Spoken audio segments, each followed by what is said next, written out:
Situation Room, the only way to start your day. 3 words that you need to remember, and you keep talking about them wherever you go. Comprehensive medical checkup. Comprehensive medical checkup. Comprehensive medical checkup. And then, when you think about those words, you think about the Aga Khan University Hospital and the importance of you going for a comprehensive medical checkup periodically, at least once annually, at least twice annually, depending on how you feel. Only 9,950 is needed for you to walk into any Aga Khan University Hospital facility, wherever you are, near you, and tell them, I want a comprehensive medical checkup. They'll ask you, do you have the money? 9,950. Yes. And then I cure loose. I'm a baby yote 10, 1,000 bob notes. They'll give you back 50 bob. Okay? Comprehensive medical checkup. Okay? Indeed. It's like that. Mambo is that simple. If you go with that, you get that and you're sorted. Why is it important? Why is it important? Because imagine driving a car and you don't even know what's going on underneath the bonnet, right?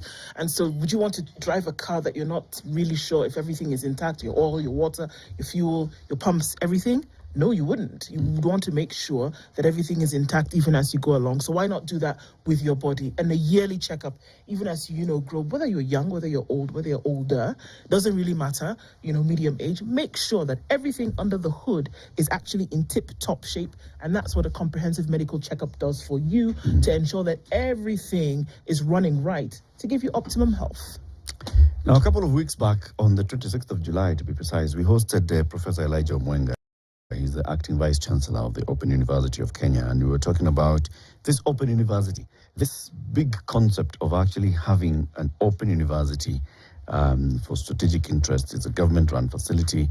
Its headquarters at the Konza Technology Park City, but you can learn through the Open University from wherever in the world. Right now, some 3,300 students are admitted here. 10,000 had signed up for courses, enrolled 1.4 thousand students, several courses, several programs, and we said, okay, this is a completely new concept and we want to understand more about it, so come back. He's back. Professor Elijah Mwenga, Acting Vice Chancellor, the Open University of Kenya. Good morning. Good morning, sir. How are you? I'm fine. Good to have you back. Thank you so much for the opportunity. Karibu tena. City will obviously welcome you with the day's proverb. So he has been giving us proverbs from landlocked countries. And this week you're in? We are in the Central African Republic. Yes. If you show off your strength, battle will find you. If you show off your strength, battle will find you. Prof, interpret this one for us. Oh, thank you so much for that proverb. Now, I look at it as a way of addressing both individual and collective challenges, because strength is associated with possibly success and solving challenges or problems in the society. And therefore, people will look up to you to address issues that bedevil the society.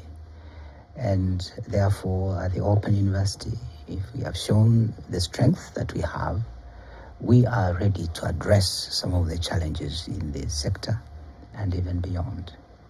I'm also looking at strength being an hegemonic, trait that human beings should exhibit from time to time for different purposes. We should be there for each other, and whenever that opportunity arises, we take it up. Thank you. Okay. So this one, you're looking at it from a positive side. Other guests earlier were looking at it from the other side of, be careful, be cautious. Yours here, you're saying, show off. It's a good thing, and be ready to deal with what comes after showing off. Not exactly. Not exactly. Because strength, it's not about showing off. It's about being recognized. And if you you are looking at it from that negative perspective, certainly the challenges will be unsurmountable. And showing off doesn't mean that you go out there and talk about it, but you can exhibit that and it's recognized. But I do agree with you from the other perspective, then you will have more than you can chew. So it has to be one with respect, one that comes with a clear mind that it's solving challenges in the society. That's how I looked at it from that positive perspective. Yeah, but one doesn't have to show off. One doesn't have to go to the rooftop and talk about what you do. One doesn't have to go advertising your strength. It should be obvious, observable, and recognized from even your humility. Dr. Surely. Why then do we have CVs? What do CVs do? Thank you for coming to my aid. CVs. A CV is to indicate what you can do. It's not necessarily to show off, but to give a record of one's strength in order to be given an opportunity to serve. Because without one talking about what you can do, then one may not be recognized. One may only, even the Bible says, if you have some light, don't put it in the darkness. Yes, you have to give it for others to get the light and do something. Thin line, isn't it? Between actually letting something be known, publicizing it, and showing off. Yes, and I wouldn't like to use the word showing off, but rather to look at it from a very positive perspective, like the CV you mentioned. If you're doing a good CV, you check and see who are the best CV writers online. What are the examples of good CVs? And you learn from there and create an impression. To do so, you're not showing off, but you are demonstrating what you can do. There's a small difference, though, and you're right in that. When you're showing up, there's a phrase we use, it's in your face. You're actually being told in not very subtle terms that you are better than they are, and that it doesn't end there, that you're not as good as them. Yes. That is the negative element of it. Correct. Yes. Thank you. So, Prof, the last time you were here, you introduced us to the Open University of Kenya, Yes. the entire concept. And this was the government saying we want to have a university for strategic interests to revolutionize higher education in the country. Yes. And how it's offered. And so it was chartered last year by the Commission for University Education, and you have programs that are running. And it told us the difference between the Open University and the other brick and mortar universities basically is a number of things, which include access, which include the flexible payment terms and flexible even education terms. It includes the mode of payment, affordability, and quality of education that is offered and how it's being offered. And we're like, this actually just sounds all that different. When we were finishing, you were telling us the kind of programs that you have at the Open University, both from diploma going all the way to undergrad, and some that you're doing postgraduate courses as well. So there are people who may not have heard all that. Yes. Okay? So just give a 1-minute introduction of the Open University and the distinction between Open University and the other universities that we know, public and private. Thank you, Eric, for the question.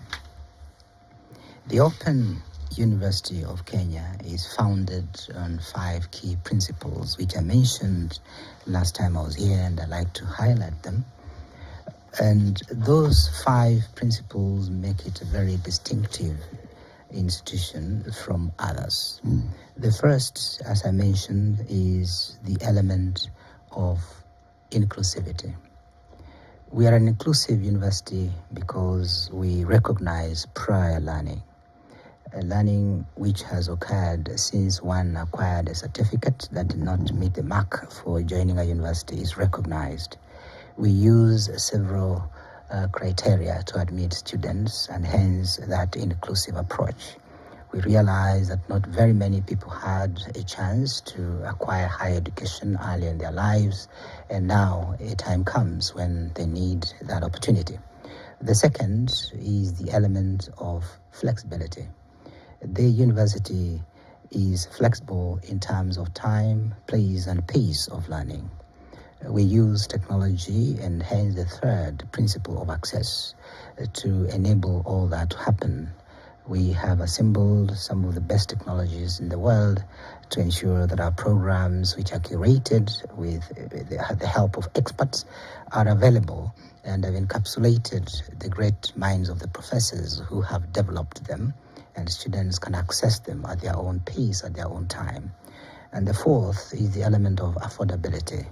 Because of the costs of running our programs that is not that high going into the future, we are an affordable university. Initially, we are being supported by the government, but over time, we will be able to stand on our own. We charge about 1/3 of the conventional fees that most universities charge. And the fifth, we are a university that has embraced quality and equity, in the sense that we put in place all the mechanisms necessary for us to deliver quality graduates. Those are the 5 distinctive features, but then we also distinguish ourselves from the rest in terms of the methods that we are using to deliver. We are embracing problem-based learning, where students are able to gain knowledge through problems that are given to them, through discussion forums which are online, virtual environments which have been developed, and students immerse themselves into those environments in order to learn from the knowledge that we have curated and also from each other. And in the same vein, we are embracing new techniques of delivery, which we call the flipped classroom approach, where it is student-centered approach in terms of delivery and giving the students an opportunity to excel. We are also using technology to deliver repetitive aspects which are required to enhance learning. And that's where simulation and other models have been infused into the programs that we have developed. We are using virtual laboratories and other assets to deliver. And all these things make us a very unique university because of the need to massify or massificate education, as it were. On the issue of flexibility, when you say, it's about time, place, and pace of learning. Conventionally, semesters begin on a certain date, they end on a certain date. You have classes that are then clearly set out throughout the semester. If you miss out on some classes, it's upon you to catch up, because tunasonga. So how different is it then with the Open University of Kenya in terms of flexibility? So I for some reason, I was out of network. I had to go to work in remote places, or I was unwell, and the semester is ongoing, because I think the Open University still has open and end dates of semesters, right? Well, so where's the flexibility coming in? Thank you for the question. Yes, the delivery here is asynchronous. Asynchronous means the time of learning and the time of delivery of content are not necessarily synchronized. And we have therefore packaged our programs to be available on their own. As I've said, we have curated this, we have encapsulated the lecturers or the professors into these modules or programs so that they are available for the student to access them at their own time and their own comfort. That's the first element of flexibility. The second is in terms of what we call flexible cohorting of our students. And here, the continuous process of enrollment is given that particular weight, so that students who want to come to the university don't have to wait until the so-called beginning of a semester. We enroll you, you start the process of learning. We cohort you using maybe 5 or 10 students that have come on board, and we process you continuously until the time you are ready for exams. The third element, which is the element of flexibility, is the examinations on demand. We allow students who are ready to take exams.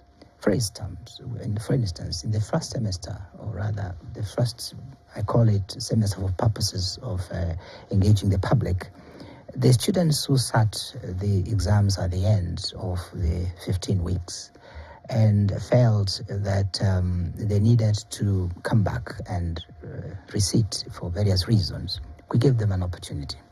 Those who were not ready at that particular time, we also give them an opportunity without any sanctions whatsoever. That is part of their flexibility. Examinations on demand.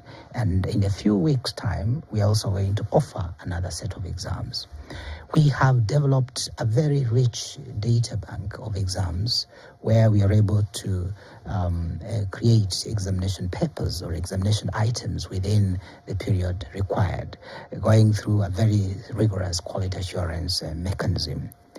Also, lectures which, for very good reasons, must be offered at a synchronous mode, especially at the beginning of the semester. Some of the students are young who have just joined from high school, and they need to be handheld, to be supported to e-learn, to be supported to appreciate the whole concept of individualized instruction.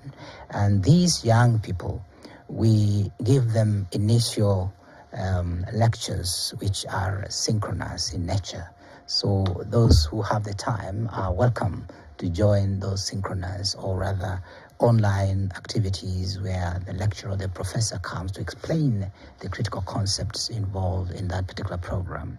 But then those who didn't have the opportunity to come on board, they will access this content through a recorded database, and at any one moment when they're ready, they go there and access the lectures.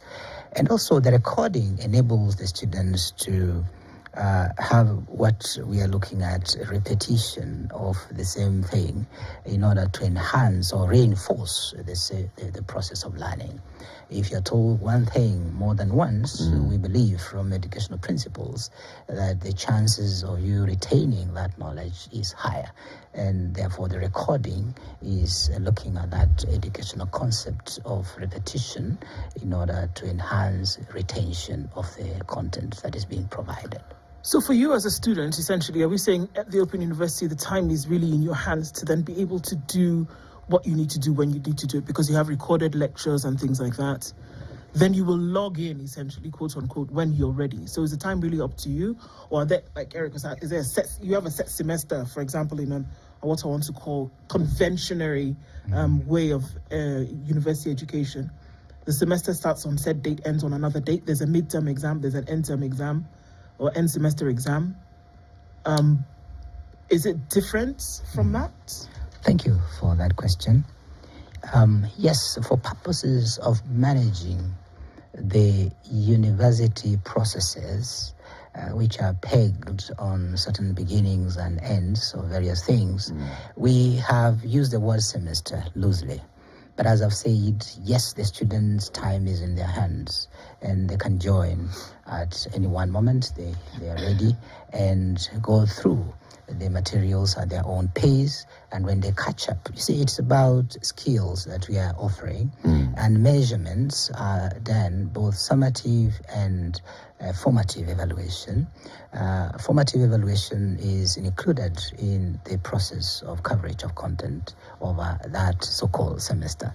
And then summative is at the end, where examination is given. So I want to agree with you, Madam, that we're using that concept of semester in a very loose sense. But I want, in a practical sense, students are enrolling from week to week, and we cohort them accordingly and take them through the process. So it is a very delicate balance that we are drawing here, and our lecturers must be alert whenever students come on board. Then they use that cohorting. We are using about 2 weeks 2 weeks as a process of cohorting the students, and is working So pretty like well. every 2 weeks, if you have sufficient applicants and admissions, then you can have a cohort. We can have a begin date. You're right. We can have a begin date So for 1 you. year, you could have different first-year cohorts Yes, taking the same program that's right. in the same year. That's right. There are those who joined on first 2 weeks of January and those who joined on the third 2 weeks of March. Yes. And they're all in first year. They are in first doing year. the same thing. Yes. Are they going to graduate on the same day? Good question. You see, graduation is at when you have certified the Board of Examiners in the Senate in order for you to be awarded a degree or conferred a diploma. And that is about the modules that you've covered. And we are following every student using our technology almost individually, so that when you have finished your first module, then you proceed to the second, the third, until maybe the 11th module of a specific course. Then you're given the next modules for you to progress on. And we are also using modular approach, so that students can come and register for a few courses. You don't have to register for everything if you're not ready. And each course is organized into modules, and approximately 10 to 11 modules per course. So you proceed the next module when you have satisfied the lecturer or whoever is in charge of that particular course that you've sufficiently covered the knowledge, you have gotten the skills required, and then you can proceed on the next module. And that's one way of ensuring quality, so that students don't just run all the way until the end and they're not able to pass their own button the next set. So how many graduations do you have in a year? One for now. Okay. You see, we just began last year. We're just 1 year old this month. Is it at the end of the year, the beginning of the year? This year, we are having the first graduation, November, towards the end of November. We're having the first graduation for the postgraduate diploma programs, because they're 1 year. Postgraduate diploma in learning design and technology, and postgraduate diploma in leadership and integrity. But it will only be conferred to those that are finished. Yes, only those who are good. Thank you. There's a cohort that started at some point in 2 years ago or 3 years ago that has not yet finished. Yes. But the people who joined in the same year are graduating. Correct. That is the beauty of the Open University. Meaning you decide when you want to graduate. Exactly. And that is decided based on the pace that you're covering, the knowledge. But surely there must be a limit. You can't do it for the next 20 years. Yes. Yeah, open universities all over the world give that flexibility. And we say you can do a program at your own pace, and we are capping it for now about 8 semesters. 8 semesters, that's four, loosely speaking, so that in 4 years you're able to graduate. But you multiply that by 2. So one can be within the university for 8 years doing the same program. Even after the 8 years, we still allow you to continue. That is the flexibility we are talking about. As long as you are able to inform us that you're dropping out, we call it drop out, drop in, or open the door, get out, and open the door, come in. Okay? And we are saying we are less on touch and heavy on technology. Let's take a break. The conversation continues.